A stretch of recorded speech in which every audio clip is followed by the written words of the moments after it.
I'm just a little bit nervous, and you were right. Thankful for the bright lights up here for sure. So thank you. First, congratulations to my fellow honorees. I'm beyond grateful to receive the honor surrounded by so many new and old friends and colleagues. And thank you for giving me a little taste. Did you put the picture up?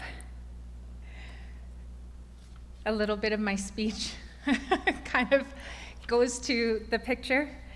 And thank you for giving me a little taste of what it might have felt like if I became an actual basketball star.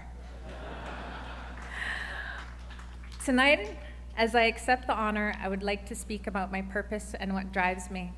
When the PPF media team asked me if I was comfortable with them using an image, I had to chuckle a little bit, I totally forgot that I posed for that photo. But after I said go for it, I got to thinking about basketball and how the sport has played a pivotal part in my life. Not ever thinking I was on some trajectory to WNBA greatness, although I did have dreams, but as an outlet, an important one, for a young Indigenous girl faced with poverty on a daily basis, trauma, and the grim reality that her future was limited. Every time I hit the court, surrounded by young women from my community, time stood still. Sorry. We hustled, we cheered, we took risky shots. We missed some, and we made some, and we laughed. We could do anything on that court.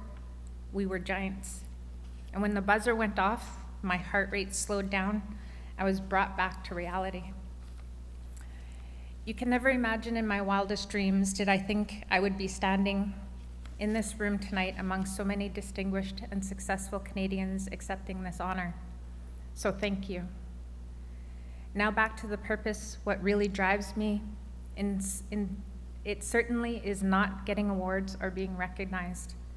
What drives me is seeing hope for my community and so many others as we make real action in driving change for Indigenous people in this country.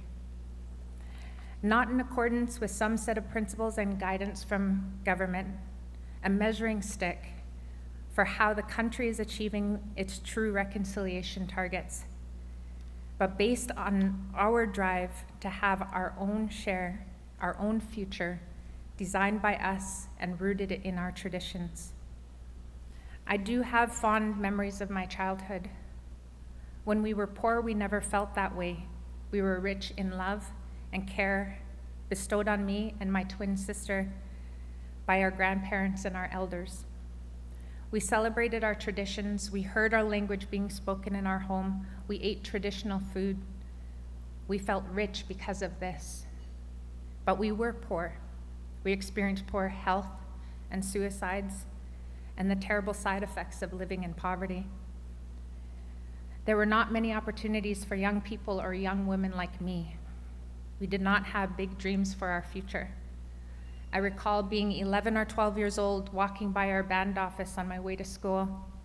The only jobs I believed at the time I could have were a janitor or working as an assistant in our band office.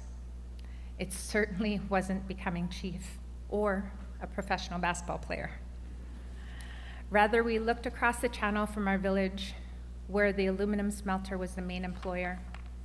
An industry that came into our territory, took what they wanted, and gave back very little, if at all, in terms of benefits. Some were lucky to get a job at the smelter, but unemployment in our village remained high. Our community now is experiencing an incredible reversal of fortune. A little less than a year ago, on June 25th, 2024, we made history. It was the date we announced a positive final investment decision on Cedar LNG, the world's first Indigenous majority-owned LNG facility.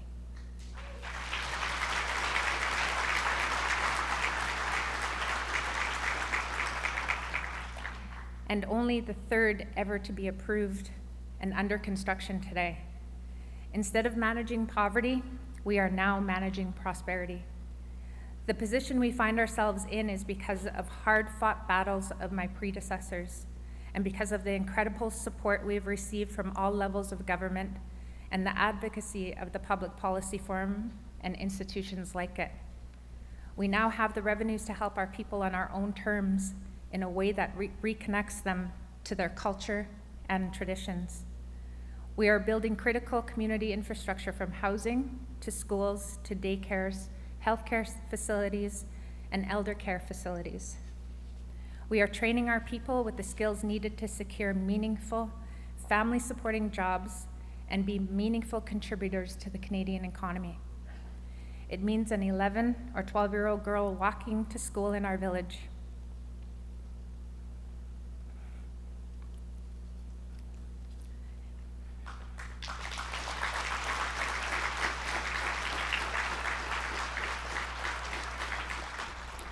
Can dream big in terms of careers and opportunities. I'm sorry, this one always gets to me. I have 2 daughters and grandsons at home, and I think of them, and I think of them walking to school and how large they can dream today. Because of the great privilege I've had to serve my community, I recognize perhaps more vividly than ever what my true purpose on this great earth is. As I look ahead, knowing that as a mother and a grandmother, that my family and other Haisla families have hope for a healthy and fulfilling future, I want to turn my attention to helping others achieve the same across the same success we have. When I hear about the current election platforms and hear others speak about the need to build a national energy program, while I believe it is the right thing to do, Indigenous people must be included in the national discussions about our energy future. To do so, we need business leaders, government advocacy groups like the PPF and others to come together and recognize the incredible value of partnering with Indigenous communities as owners. As we develop the policies and vision that our political leaders are campaigning on, we must ensure they are inclusive and bold. The people in this room have the power to turn the tide. Let's not limit our beliefs on what we can achieve. Let's build a bright and prosperous future for every Canadian and every Indigenous person that wants to be involved, because change never happens inside of our comfort zones or the defensive zone. I still play basketball today when time permits and my knees and shoulder allow me. And I must say that while I still enjoy getting out into the court and fostering my illusions of basketball greatness, what I am finding now is that I now enjoy watching our younger generations take part in the sport. The exhilaration I felt as a young girl is still there, although time no longer has to stand still. The difference is when we come off the court today inside the Haisla Recreation Centre, our reality is so much more hopeful than the generations before. Let's make it so for every other Indigenous person in this country. Thank you. Wah.